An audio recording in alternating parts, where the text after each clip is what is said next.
Mukomana anonzi Gift Ostallos Siziba achizokwenya vakomana veThe Ruling Party ZANU-PF. Vakomana hazviperi mushe. Ndaisingazivi kuti vana Ostallos Siziba vakomana ava vane violence yakanyanya kudai, asi inyange zvavo ikanzi violence but ndochokwadi. Sandipinda mashoko anobuda taura kuna Ostallos Siziba aiwa anyatso kushuka anonyatso kubata vakomana veThe Regime. Don't forget subscribe or like or turn the bell icon. Tipinda pahendo yaOstallos Siziba anoposta this picture ramuri kuona iri ramuri kuona kuti pane billboard rakanzi kujekesa nyika yese nemagetsi obva vaiswa mutungamiri wenyika yeZimbabwe unzi vote Emerson Mnangagwa for president.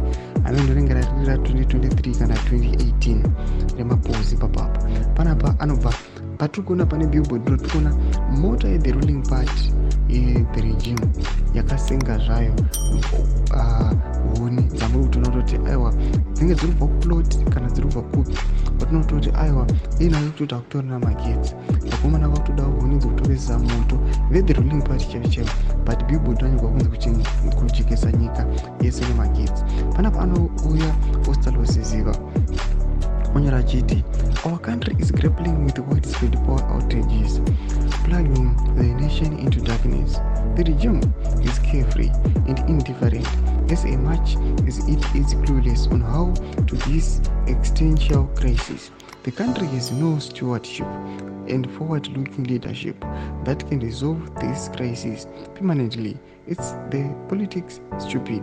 Ndo mashoko anoyachiti #ZANU-PF must go. Mashoko anotoka naOstallos Siziba achiti aiwa totomboshati chinonyatsonesa chaicho chii ndokuti kubva kare mhani dzematenders dzangoisiwa dzizongonzi dzinganyangarika yazodai vasingaisi a long lasting permanent solution.